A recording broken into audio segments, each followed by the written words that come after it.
is coming my way. Wherever I go, hard luck is there to stay. Good luck never stays a day. Bad luck's always coming my way.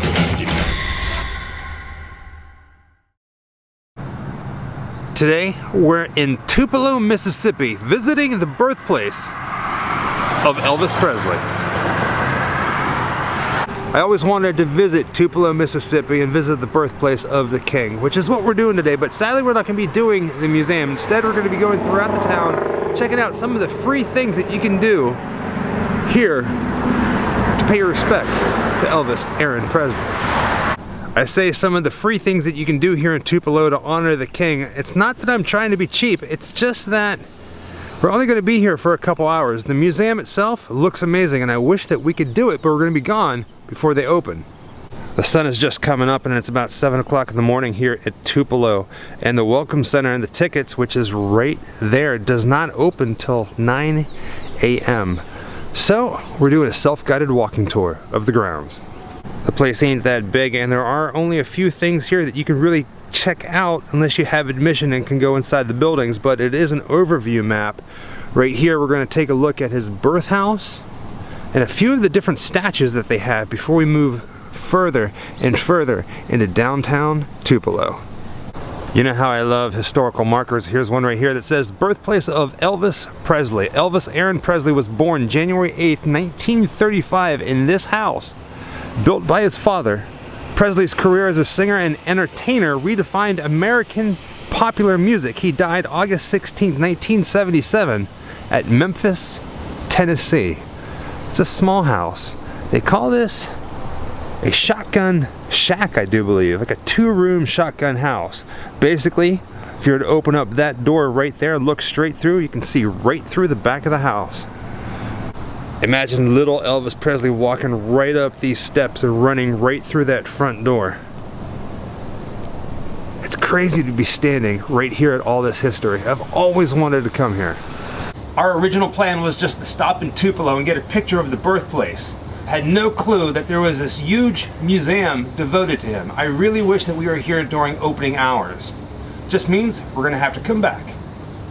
In the pavement all around the house are all these different dates and markers for different things that have happened in the life of the Presleys. Like this right here, Elvis received a guitar for his 11th birthday.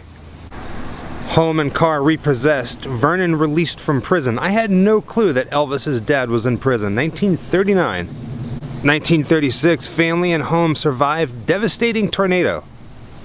Here's 2 markers here. It says Elvis was born here at 4:35 a.m. on January 8th. And Jesse Guerin, stillborn, 4 o'clock a.m. on January 8th. And here's the back of Elvis's house. It doesn't really look like a house, does it? It kind of looks like a work shed, but back in the day, this is where he lived. According to the guide map, this is just one of the many things here on the property that they have to honor the king. So let's go see what else they have.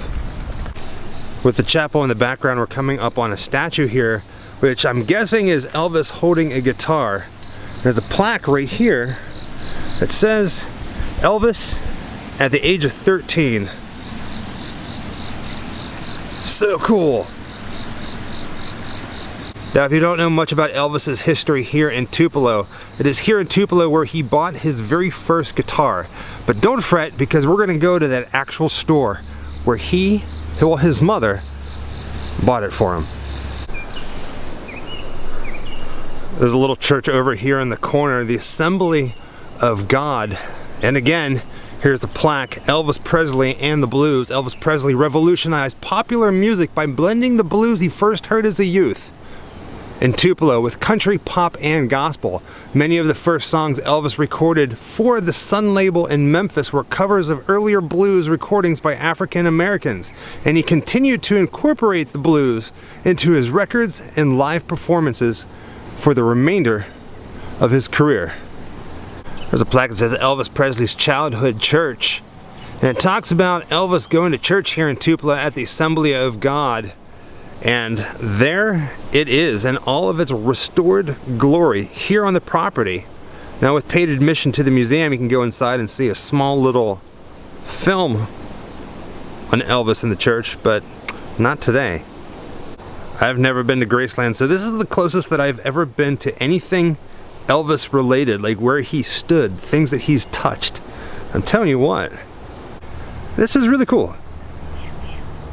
Found a plaque for an outhouse, and I'm sorry to say this is not an outhouse that Elvis Presley used when he was a child, but it is a replica of it. Something very similar, because when Elvis grew up, he was very poor, and the neighborhood he lived in here, which is now called Presley Heights, it was a poor neighborhood. There's a quote here from a guy named Guy Harris who grew up on the street with Elvis that says, "We used Sears catalogs for toilet paper. There was no such thing as Charmin."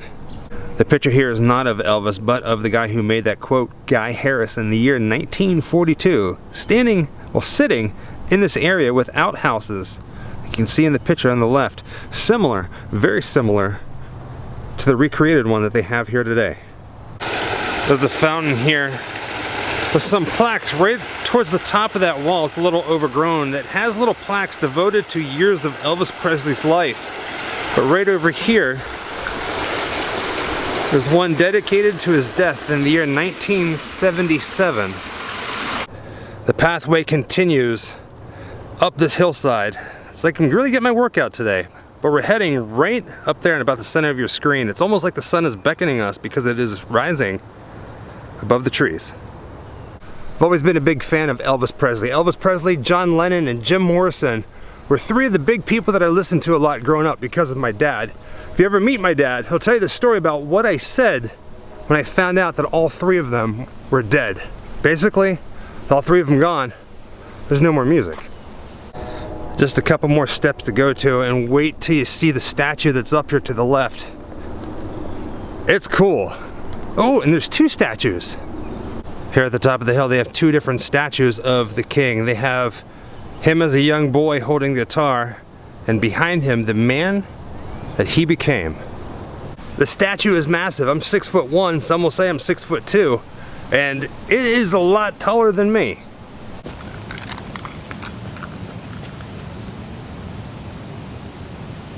Now here's the back of his cape. Look at all the rhinestone detail of this. Crazy cool. Alright, this makes more sense for the two statues. There's the becoming Elvis Presley, which was the boy, and right next to it, who he's become, the entertainer. In case you didn't know, weeks at number 1, 80, top 30 hits, 85, top 10 hits, 38, and number 1 hits, 18. This place really is something, and I'd love to come back and check it out, but for now, let's head deeper into downtown Tupelo for some more Elvis locations. Alright, this is killing me. September 26, 1956, Elvis Presley returned to his hometown here in Tupelo, Mississippi, and played in this park, which at one time was the fairgrounds. It's not that anymore. They do call it Fair Park. Here's an informational marker that talks all about it. And in case you were wondering what I'm talking about, this famous photo of Elvis Presley performing and reaching out to his fans happened right here, approximately right where the statue is standing today. But what makes this place all the more interesting is when Elvis Presley was 10 years old, he performed here in a talent show and came in 5th place. 1956, he comes back, the king of rock and roll, the king of the airwaves, the man every woman in America wants, and he plays for the town. Everybody is tickled to death to have you home. Quote, Governor J.P. Coleman, the state of Mississippi takes pride in welcoming home on the occasion of the Mississippi-Alabama Fair, America's #1 entertainer in the field of popular music, its own native son, Elvis Presley, on this, the 26th of September, 1956. Again, there's that famous photo. You know it. We are right where it happened. And right here in the center of the park is a statue identical to the famous photo. It's amazing to be standing where so much history has happened, where so much history has started. Just look at the details of this. Let's get a closer look up of his face.